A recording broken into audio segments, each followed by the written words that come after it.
Welcome to Mark Medley's Everything Disney.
My name is Lowell, and I am going to be your safari driver today.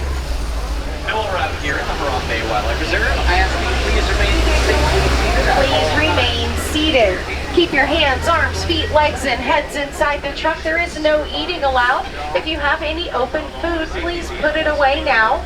And make sure you hang on to all of your personal belongings. If you drop I'm already seeing something, guys. We're not even fully in the reserve yet. On the left, these are bongo. Bongo are known as the ghost of the forest. That's because of how well they camouflage and how hard they can be to see. These are bongo. Hey, on the right side, that's an okapi. A lot of people think that the okapi are related to the zebra because they have white stripes on their rear ends. Yeah, a lot of people are wrong. They're actually the only known relative of the giraffe, believe it or not. They have the same bone structure and the same kind of tongue that a giraffe has. And that is the okapi. What is that?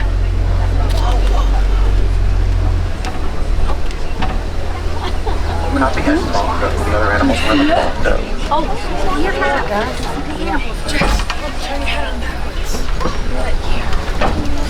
Now these are greater kudu coming down this hill towards us. And they are both females. I can tell they don't have horns. Males have big old spirally horns, which you can actually see a photo of on that guide above your heads. Pictures of the males. I'll see the male today right now, but this photo is there. The greater kudu.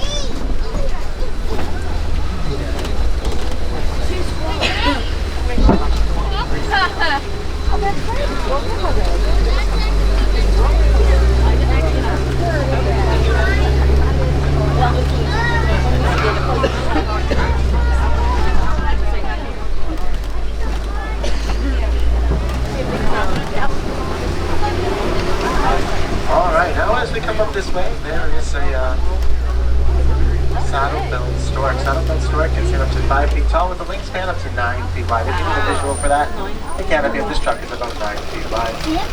That's one massive wingspan, eh?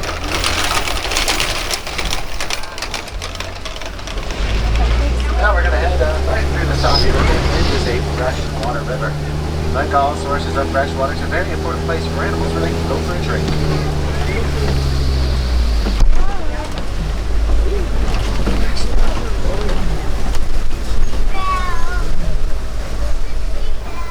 Oh, some hippos near the river, guys. Up on land, that's pretty cool. You don't see that every day. Yeah, hippos can weigh up to 5,500 pounds apiece. They can hold their breath up to 8 minutes at a time. And a group of hippo is called bloat. Supposed to be the photo over there.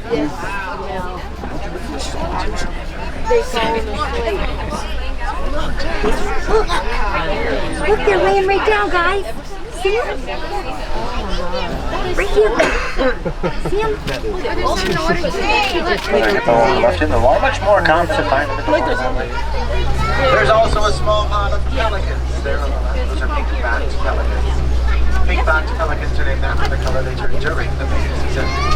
They don't always have a pink back.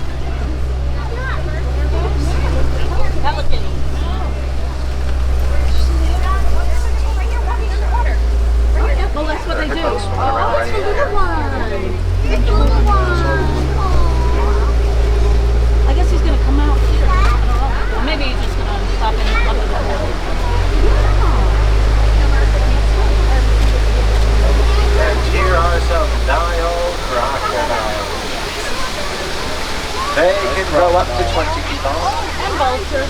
Their bite has up to 2,000 pounds per square inch of pressure. Now guys, just for reference, later tonight when you go out to dinner, if you take a big, strong bite of whatever you're eating, you're only going to be using about 200 psi. Only a tenth of what the crocodile did.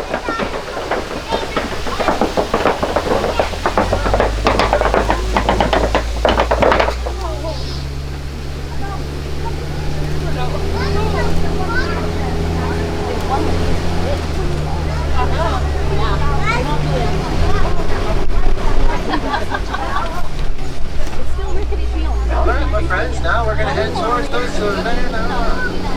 But first, let's talk about this big old tree right here. It's a baobab tree. Baobab trees are also known as the tree of life. That's because of how much water they can store in their trunks. So much so that during times of extreme drought, elephants have actually been known to pierce the trunk of the baobab tree with their tusks in order to get a drink. There's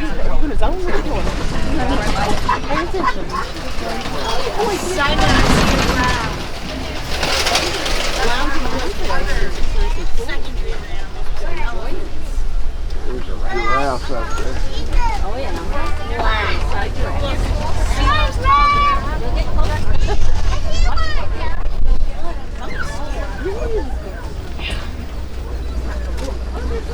We got so close to the restaurants, one came right up, and so was Nick. Oh my goodness.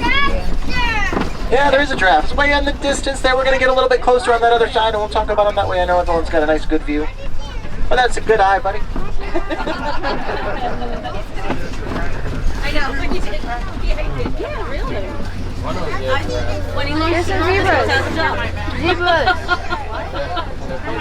Along the way. Yes, this is a big mouse.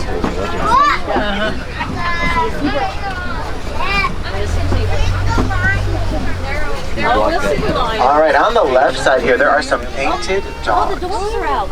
Painted dogs are one of the most efficient predators in the world. They've got about a 90% success rate in legal hunting. That's due to the pack's ability to work well as a team, along with their incredible stamina, which allows them to outlast most of their prey. And they're gorgeous, absolutely gorgeous. They're one of my favorite animals, but sadly, they are critically endangered. There are less than 5,000 painted dogs in the world. Here comes one. Yeah, they're all hanging out with the sun over there. Oh my God. The sun and the sun. Oh man, they're pretty. Yeah, they are. Now during the day, they usually just hang out in little caves. All right, friends, now over here there are some sable antelope and some zebra. Now, sables in the back there, they're the official symbol of the Harambe Wildlife Reserve. Their fur gets darker when the age is a bit unusual. Most animals are like us. When they get older, their hair turns lighter and lighter. Not the sables. And then over here, guys, zebra. Obviously, zebra have stripes, right? The question is, are they white with black stripes or black with white stripes? And, you know, if you don't know, it's actually pretty easy to tell, guys. Just look at their muzzle, right? Their nose. That's the color of their skin without fur. They're black with white stripes. They also sometimes like to nip at each other like this. And now, hey, we've got a bit better look at those giraffe you found earlier. Giraffe are the tallest animal on land, and a fully grown giraffe can be 20 feet tall depending on the species. At birth, they are typically already 6 feet tall. Now guys, a group of giraffe. A tower. A tower of giraffe. Yeah. Yep.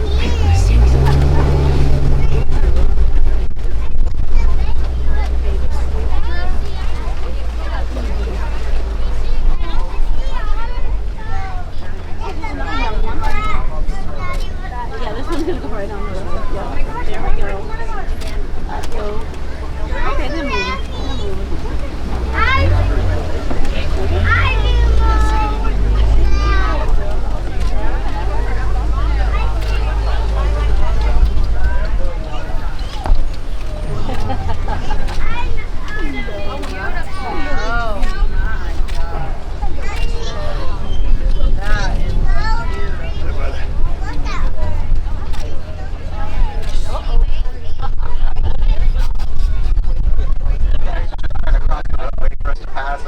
Can you move it already? That's all that was. see them coming back.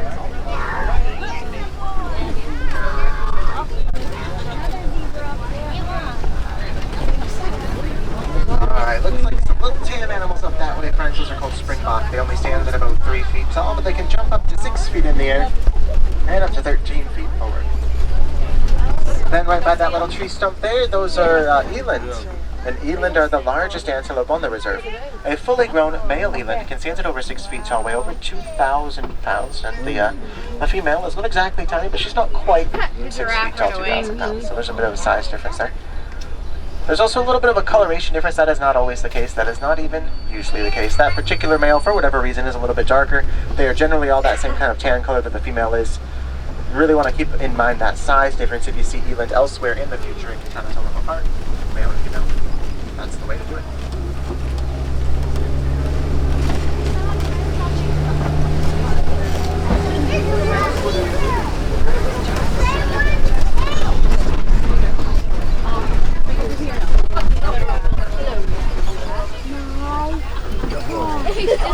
Look at that, Jax.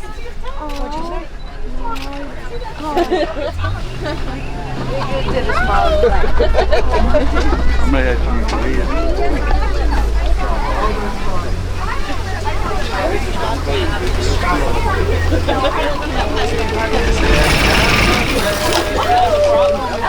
Elephants are the largest animal on land, and a fully grown African bull elephant can weigh up to 14,000 pounds. Now, they'll actually eat about 300 pounds of vegetation every single day. Now, over here on the left-hand side, those are mandrill. Mandrill are the biggest monkey in the world, and a fully grown male mandrill can weigh up to 100 pounds. Guys, I know you're already very familiar with mandrill because of graffiti. So I'm going to tell you more about elephants. Now, unfortunately, elephant populations continue to decline, and while they face a number of threats, the biggest threat to them is habitat destruction. Now, luckily, there's one pretty simple thing that each and every one of you can do to help them out. That's just to recycle any old electronic devices that you have lying around your house. Now, you see there's a mineral in the batteries of those devices called coltan. Coltan is mined right in the middle of elephant territory. By recycling your old devices, you reduce the need for more coltan, which reduces the need for demines, which helps to preserve the elephant's habitat.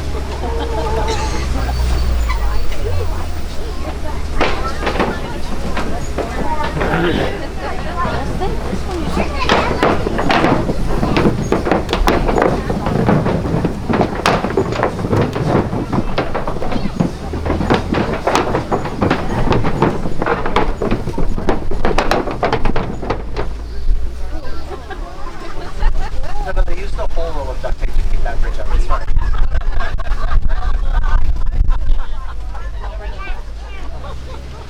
Alright friends, this here's a red clay pit. You're going to see just large because elephants like to eat red clay. It's a nice little snack form. It has vitamins and nutrients into its diet that vegetation just doesn't have.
Alright, now as we come around this turn, there are some flamingo. These are reindeer flamingo. They're the largest in size and the lightest in color of all the different species of flamingo. Now friends, a group of flamingo is a flamboyance. Flamboyance of flamingo. And you know what, I can't quite place my finger on it, but something about that island sure seems familiar. No, then again, maybe it's just me.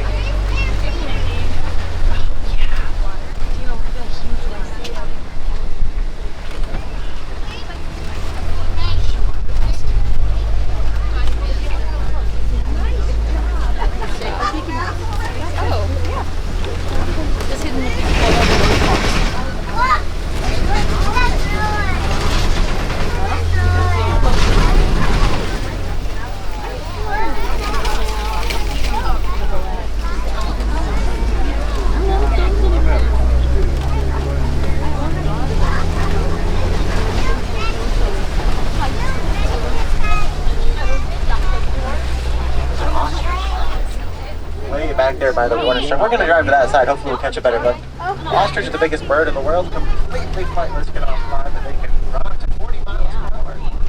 Now it would make sense if the biggest bird in the world had the biggest egg in the world. And, well, they do, so it's fine. Those eggs weigh about 3 pounds each. It's roughly the same as 2 dozen chicken eggs. And there are some eggs a little further down on the reserve. We'll catch a look at them a little bit later. Yeah, there's one walking. Now on the right side here, there's a water buck type of antelope. A little unusual. They don't migrate. Are too dependent on water. Once they find a reliable source of water, they remain there for life. So the two actually to the right are water buck. The one in the middle lying with the horns, that's a bontabak. It's a different antelope. Bontabak. Now bontabak were poached for that really beautiful chestnut color fur. And they were poached to the point of near extinction because at one time there were only 17 of them in the world. A local farmer realized what was happening to them, put a fence up around them to protect them, and it worked. Today they number in the thousands. We've got one of the biggest recoveries out there, all because one individual farmer chose to act. There's one, there's two. I don't think I've ever videotaped that. Cheetah are the fastest animal on land. They go from 0 to 60 in just 3 seconds flat. Their top speed is 75 miles per hour. Now they can't hold it that long, just a couple hundred yards. At that point, they're going to overheat. So incredibly fast, but only in very short bursts. And this brings us to this big old rock structure called the Kopi. Kopi's our favorite hangout for lions. There's a lion right there. That's the male. I'm sure you know how to tell the males and the females apart, right? Males have the big, beautiful mane. Females do not. What you might not have known, that big, beautiful mane weighs about 40 pounds. Imagine having 40 pounds of hair on your head. Big yawn. Big yawn. Now friends, the mane does a lot more than just look good. It's the lion's primary form of defense. Aside from humans, the only natural threat to a dominant male lion is a rival male. When two rivals get into a fight and one of them tries to bite the other one in the neck, instead of anything important, they're only getting a mouthful of hair. Looking gorgeous is just a bonus, which happens to be a feeling I'm pretty familiar with. Let's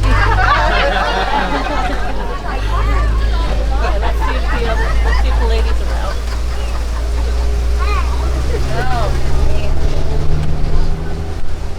Pretty much the whole day. Yeah, nice good view. A couple of white rhino here on the right side. White rhino, they're the larger of the two types of rhino that live here. They weigh up to 5,000 pounds apiece.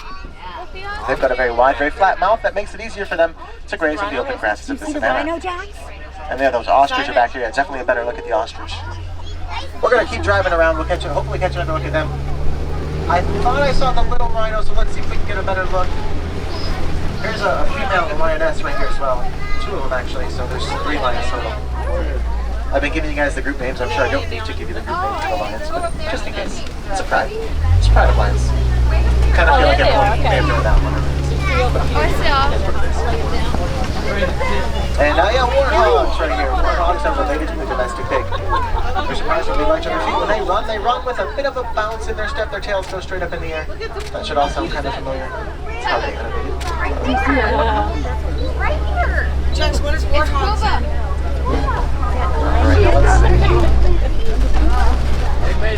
Let's catch a better look here if we can. Those ostrich eggs are up here as well. Yeah, let's see. Yeah, there's the baby. This is a better angle on the baby. It's so cute. I don't see it. Standing right there, please, right beside his mom. See it right there? Here it comes. See, he just moved. See the little baby? It's not a flamingo, but it's All right, friends. Do you see it? That's the baby. On my cell phone, and I have the camera. I'm sliding back and forth on the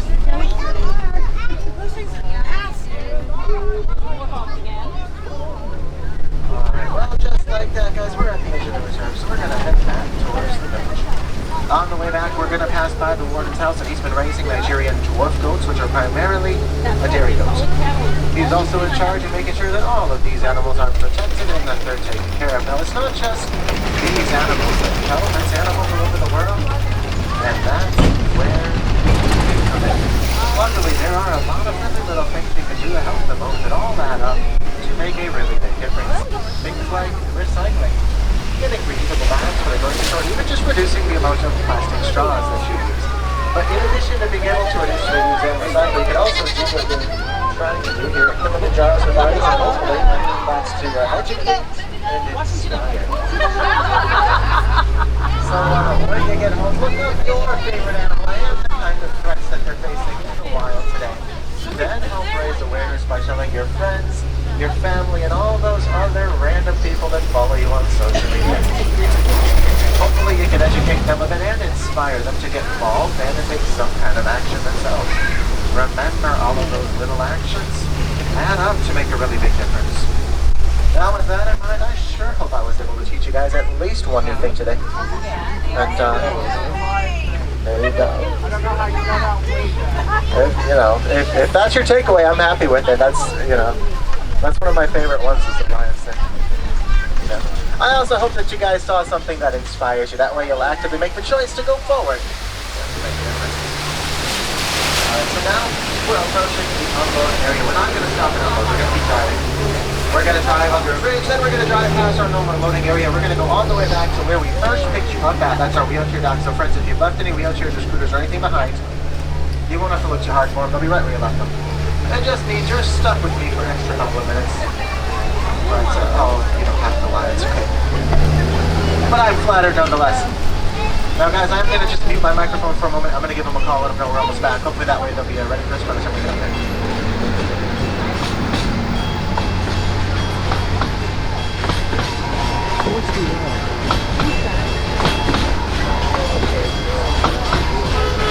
Alright, my friends. Thank you so much for it's just a quick little We're going to play a little game that I just made up. It's called Which Side's Going to Move First? We sit here and we wait to see which side's going to move first. And then that's the side we go. That's the game. 9:40.